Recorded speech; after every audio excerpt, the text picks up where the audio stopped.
Good evening, and we are live from the MKM Stadium, home of Hull City, ahead of Ipswich Town's latest championship clash. The games are coming thick and fast now. Third international break of the season, thankfully out the way. Ipswich can hopefully start to really find their feet, find some rhythm in this season, which hasn't really got going yet, has it? That said, still in a not bad position in the table, and hopefully it can be a lot better in the days ahead. Saturday's 0-0 draw at home to Wrexham, another frustrating one, but that was game 1 of 7 in the space of 22 hectic days. This is the first of 3 away games on the spin, here tonight against Hull, Oxford on Friday, and then that rearranged game at Blackburn next Tuesday. So a chance, hopefully, fingers crossed, for Ipswich to string some results together, get themselves into that top 6 and get themselves much nearer to that top 2, all being well. Good evening to you all. Thanks for joining me. I can see a few of you starting to filter in now as I join you live from the press box high up in this stand. I can't remember what the stand is called, but not many taking their seats yet because it's a bitterly cold evening here up in East Yorkshire. We're still 45 minutes or so away from kickoff. So many in the pubs, maybe still in the concourses, at home still making their way, the locals, to the stadium before this one starts. But we have some team news for you, and I'll start with that, and then we can take some of your thoughts before we start. Good evening to a few of you. Good evening, Phil. Got a comment here. All I can say about the team is why, says Mavi67. Well, let's talk about that team today. Rotation has been a hot topic for debate this season so far for Ipswich. Plenty of changes. They tend to have come in midweek games. Kieran McKenna has built a squad with real depth, like-for-like quality in most positions. He's made no secret of the fact that he's going to rotate, that he trusts everybody to their fullest. He's called upon supporters to give their backing to whoever is picked. The hope is that obviously that depth is a super strength as the games come thick and fast over winter, and others, maybe while they get weakened by injury to suspension, Ipswich will be able to carry through that, will be able to keep their intensity game to game. The flip side of that, of course, is not building chemistry and cohesion in a team, and we've not seen that yet from this Ipswich group. The hope is that there's still several gears to go through, but can that be achieved if Kieran McKenna keeps chopping and changing? 6 changes tonight. There was 5, so we had 4-1 win at Swansea pre-international break. 5 changes to that team for the 0-0 draw against Wrexham on Saturday. 6 changes tonight. Those 6 changes are Jacob Greaves in for Cedric Kipre, left-sided centre-half. Jacob Greaves, obviously boyhood Hull fan, big player, long-serving player here, into the team to face his former employers tonight. 1 change in midfield, Jens Kajusta in for Jack Taylor. And then the entire front 4 again, which means that out go, let me get this correct, Sindre Valet-Ageli, Chuba Akpom, Jaden Philogene, and Even Azon will come out of the team from the Wrexham draw, and in their place is Casey McAteer, who yet to score, missed that big chance late on against Wrexham at the weekend. Marcelino Nunez back in the number 10 role. He started in that position for both of those big away wins prior to the international break. QPR, we've got the brace of free kicks, and Swansea as well. I know there's a big debate around who's best suited for the number 10 role at the moment, which isn't producing in terms of goals and assists so far. And then Jack Clark on the left. Him and Jaden Philogene have been going at it goal for goal this season. Probably been Ipswich's 2 most in-form attacking players. For me, Jack Clark is probably edging it in terms of his all-round play. So I'm excited to see what he can do tonight back in the left-sided role. He was probably Ipswich's man of the match at Swansea. Really unfortunate to drop out the team at the weekend, so he's back in, and George Hurst restored to the front line. I would imagine with Hurst and Nunez dropping out against Wrexham, the international break played a little bit of a part in that. Nunez went away with Chile to Russia, played a couple of friendlies in Russia. One of those was, I think, on the Tuesday night. early hours of Wednesday morning leading up to Wrexham. So that would have come into Kieran McKenna's thinking. And George Hurst, although he didn't have loads of minutes for Scotland, a handful of minutes really over the international break, came on very late against Greece, was an unused sub on that historic night for Scotland against Denmark on that was the Tuesday as well, I think, was it? And the celebrations looked wild, didn't they, from a Scotland point of view? And I'm sure George Hurst will have enjoyed those as well. So maybe that came into the thinking a little bit with the selection against Wrexham.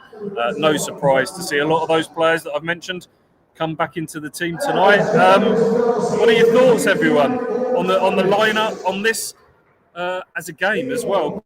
Great happy memories from our last trip here at the back end of that championship season. I say happy memories. Certainly an entertaining game, probably the most exciting game of football that I'd seen for a very long time. 3-3. If you remember, Kieran McKenna thumping the side of the Perspex dugout in frustration as goals against went in. Greaves and Philogene would have been Hull players then. They're Ipswich players now. It was part of Ipswich getting that promotion over the line, and there's every chance we get some entertainment and excitement tonight, because Hull, having survived by their skin of the teeth last season, final day they stayed up, changed manager, and they've started this season really well, and they're scoring lots of goals, second top goal scorers in the league, conceding plenty as well. They're sixth, Ipswich are eighth. This is going to be a very different type of game stylistically to Saturday, with Wrexham parking the bus, 5 at the back, come and break us down. Ipswich have had some issues in those sort of games. This is the type of game that Kieran McKenna sides are better suited to, an open game of football. I'm hoping that's the case tonight and Ipswich can come out on top. Right, that's enough jabbering on from me. What do you reckon, everybody?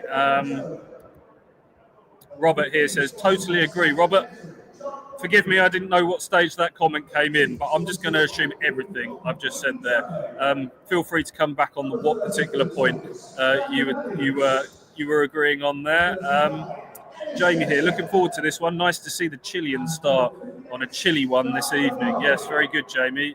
Number 10, I've alluded to it. It's becoming a topic of discussion. Ipswich have got 2 Championship Golden Boot winners for that number 10 slot, and they were Championship Boot winners playing in that number 10 role. Sammy Schmodix for Blackburn played centrally, played as a 10, played as a second striker. I think 27 goals for Blackburn. Ipswich went and bought him for £9 million off the back of that, going into the Premier League. I spoke to Sammy in Austria in pre-season, and he was excited to get back to playing that number 10 role because obviously he was used in that sort of inside left position in the Premier League for Ipswich. Had some moments, didn't he? Scoring early at Man City to put Ipswich briefly in dreamland there. He got the acrobatic goal against Tottenham, a couple more goals in there as well. And then some injury struggles really for the start of 2025 onwards. Ankle, it's a knee injury that's keeping him out now. He hasn't scored or produced an assist so far this season from the number 10 position. Chuba Akpom on loan from Ajax, still waiting for his first goal involvement, goal or an assist. It was a real frustrating one for him on Saturday. Some things didn't quite fall for him. I remember that chance where it was a Philogene shot that hit him in the box. Thought it was going to run to him. Thought that might be the scruffy goal that would get him off the mark, but keeper stayed big and kept that one out. And then there were some other signs of rustiness maybe, or decision making wasn't quite there. Just him not being quite on the same wavelength of others. Maybe it's a little bit of pressure weighing on him, but again, all his goals for Middlesbrough in that Championship Golden Boot season, going a little bit further back, did come as a second striker, as a number 10. But for whatever reason, maybe this Ipswich system isn't suited to a second striker. Maybe it needs more of a creative type in there. Connor Chaplin's done it so well over recent years. He's not only been that player that can pop up on the penalty spot and sweep one home first time from normally a Leif Davis cutback. He knits things together. He knitted things together as a number 10 with those first time passes out to the flanks that really sort of injected a bit of extra pace and urgency to Ipswich attacks. We've not seen that from this Ipswich side yet so far this season. Is the answer Marcelino Nunez, someone who was signed really to be a number 8, to use modern parlance, to be that left-sided sitter for Ipswich Town? But injuries have opened the door. Schmodix, Akpom picked up a little knock. Nunez finds himself in the 10. I don't think I've seen enough from Nunez to say that he is absolutely the answer, but I think he's probably Ipswich's best option at this moment in time. Other options, of course, is to recall Chaplin in January, which quite a few people are now talking about. There is the recall option there for Ipswich. That loan spell back at his boyhood club Portsmouth hasn't gone exactly how he'd have wanted so far. He's not starting every game. When he has started, he's been played out wide. I'm not sure Portsmouth fans are sort of waxing lyrical about his return at the moment, but that's an option for Ipswich come January. Cameron Humphreys, of course, in the building, and it was in that number 10 role for Wickham last season that he got plenty of goals and assists, albeit at the top end of League One, but he seems to be sort of well on the fringes at the moment, not making benches. I would imagine a loan is got to be the best option for Cameron Humphreys in January. So what are your thoughts, everyone? Let's have a little look. Ali Cat here. Nunez looks the best fit at number 10 due to how he links up play and looks to play through balls. Yeah, I wouldn't disagree with you there. I think for certain games, and I would say that the home games against the Wrexham teams that are going to make it difficult, sit deep, you need someone that's going to sort of add a bit of creativity, pick the lock, and Nunez sort of fits that bill.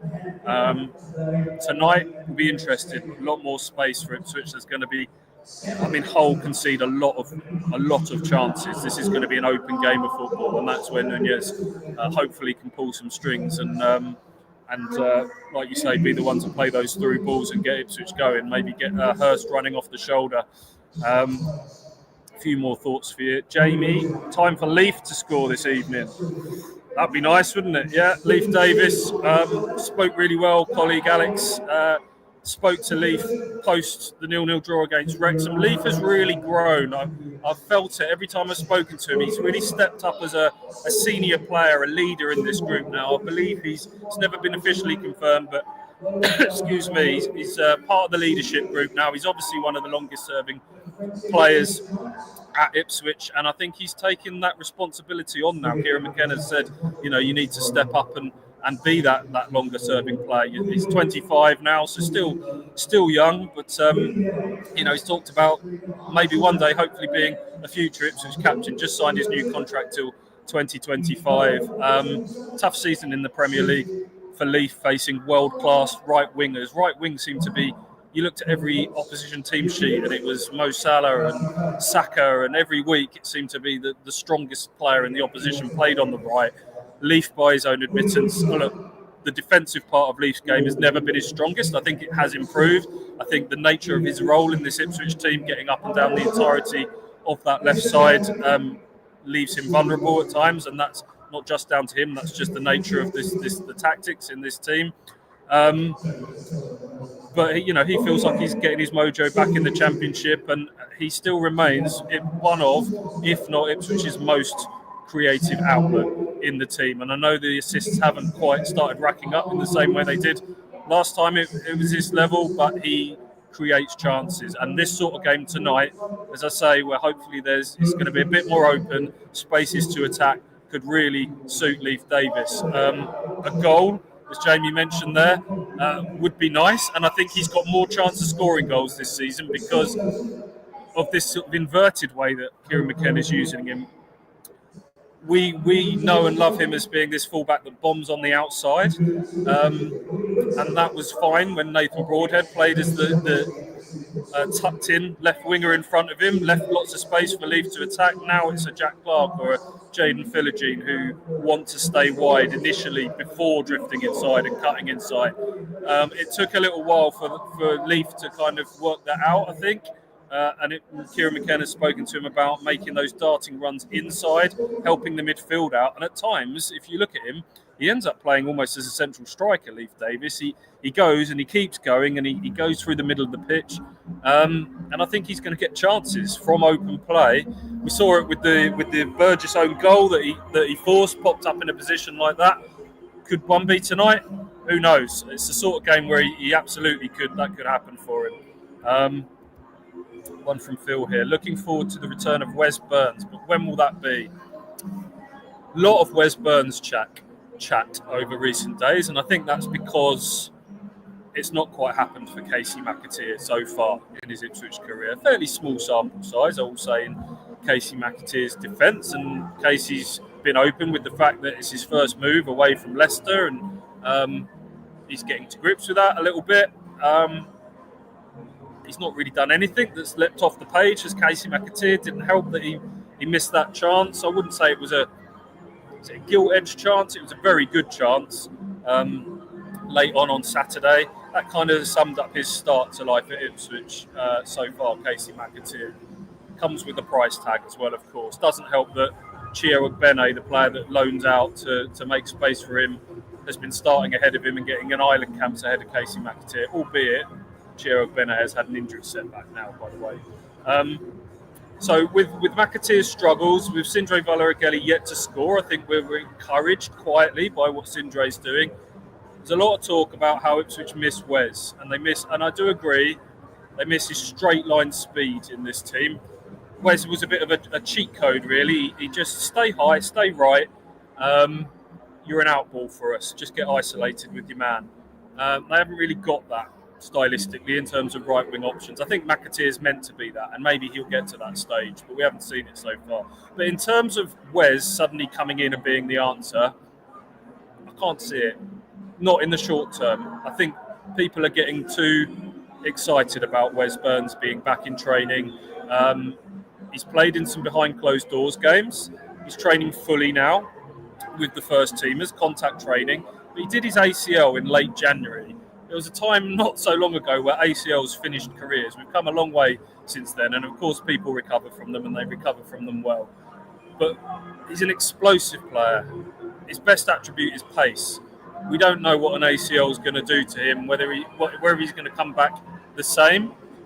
And it might take. I think he's going to take a bit of time to expect him to suddenly come back in and start games or have the impact he did straight away. I can't see it. Certainly not this side of Christmas in terms of what people expect or want him to be. I really want to temper people's expectations around Wes Burns and this next block of fixtures. He's out of contract next summer. I can't see a world where Ipswich offer him a new one, if I'm honest. And so he needs to think as well what's best for his career, to rush back and potentially have a setback when he potentially could be unemployed next summer. He's got to think very carefully about that. Ipswich have got to do the right thing by him. So don't expect too much too soon from Wes Burns. I might be wrong. Maybe Kieran McKenna will think that they just miss his qualities so much that it's worth pushing him. But yeah, I think they'll treat him with kid gloves, certainly for the next few weeks at the very least. Christina, how was the media scrum? Yes, that's all what you want to know, isn't it? What free food did I get tonight? Very nice. It was like they call it street food here at Hull. It's like a Thai red curry in a little takeaway box. Very nice. Very nice indeed. Niall here. Stu, 3-3 thriller. It's hard to say. 3-3 thriller. 2023 deja vu. Yeah, I've gone for 2-2 as my score prediction tonight. A Desmond, but everything screams goals tonight. When you look at Hull's record, when you look at Ipswich's last two away results, a pair of 4-1 wins, I'll probably put a curse on it now, put the mockers on it. I know there was a fair bit of negativity about certainly the result and elements of the performance on Saturday against Wrexham. I don't think it should be lost that in the early part of this season, Ipswich were conceding poor goals. Straight balls over the top were causing Dar O'Shea and Jacob Greaves issues. Then there was that little spell around the Norwich, Middlesbrough, Charlton, where Bristol starting to look wide open to the counter-attack as well, and were conceding too many goals and chances from that. Whisper it quietly, but I think Ipswich have got themselves back to having a solid defensive base from there. And I know it's not set pulses racing, the 1-0 home win against West Brom, the 0-0 against Wrexham, for example. But goals win games, but defences win championships, as the old saying goes. And I think it was really important Ipswich got back to being rock solid, getting that solid base, and then hopefully the attacking chemistry can come on top of that. So I don't think the clean sheet on Saturday and the fact that Wrexham did absolutely nothing. Christian Walton could have played with his pipe and slippers on Saturday. I'm not a big one for XG, but I think Wrexham's XG was like 0.05 on the day, and that's not a bad Wrexham team. A Wrexham team that has scored goals this season. Yes, Kiefer Moore wasn't available. Might have been a bit different had he been in there. But those defensive qualities, those defensive improvements will be tested tonight against the whole side. As I say, a second top goal scorers. Joe Gelhardt is their danger man on loan from Leeds. But they've got some other threats in there as well. So yeah, if Ipswich can keep that, if they can replicate that defensive performance tonight, then they'll have a chance. Because I do feel, for all the talk about Ipswich not scoring enough goals and maybe needing a striker in January, they're scoring more than enough goals. Ipswich, they're up there themselves in terms of goals scored in this division. I do think the goals will come over time as long as they keep that defensive solidity there. Let's have a little look. Adam here referring back to, I prefer Jack Clark to Jaden Philogene. Do you know what, Adam? I think I'm probably just about in that camp. There really hasn't been much between them, not just for the goals, but their all-round play. I think both have improved in terms of their off-the-ball stuff. But I prefer watching Jack Clark play. He's fun, isn't he? He's a throwback. He's a proper winger that takes people on. He glides across the turf. He twists and turns. We know he could do that. He's lit up this division with Sunderland, but I think he's come on a long way. There were times in the Premier League where he frustrated me a little bit. He made bad decisions, gave the ball away, didn't maybe do enough off the ball. But I think he's come on a long way during his time at Ipswich, and I think he looks a better player now than the one that arrived. So. Can one of them grab that shirt and make themselves undroppable? Let's see. Any more before we wrap things up? A lot of comments on McAteer here. One from Andy. Surely McAteer is due a good game by now. No problem with the rest of the team. Hopefully, law of averages. That is the case. Adam here again on McAteer. How can you keep giving McAteer minutes? He's useless and has been since we signed him. Useless feels quite strong, but he's not done an awful lot. I'm not going to shy away from that.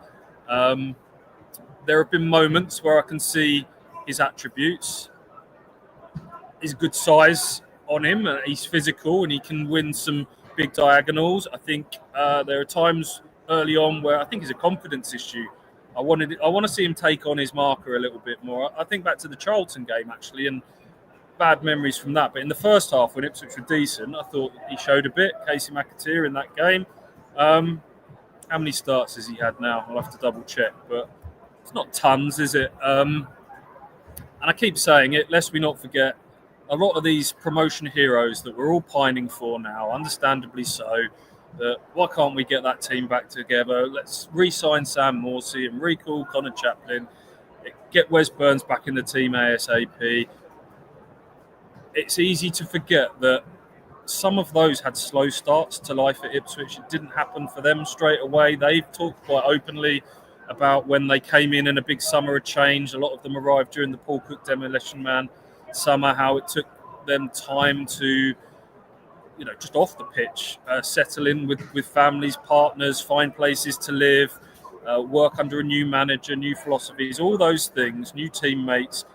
Leif Davis had a really bad debut.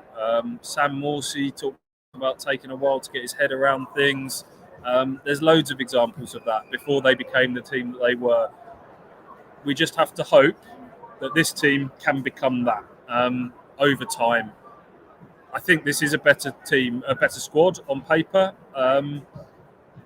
It's the chemistry piece, isn't it? It's the bonding. I just sense that I might be wrong. I just sense that people haven't connected with these players in the same way that they have with the previous moments along the way. Will help with that. Whether Nunez is there, I think because of the Norwich stuff and the way he celebrated the derby.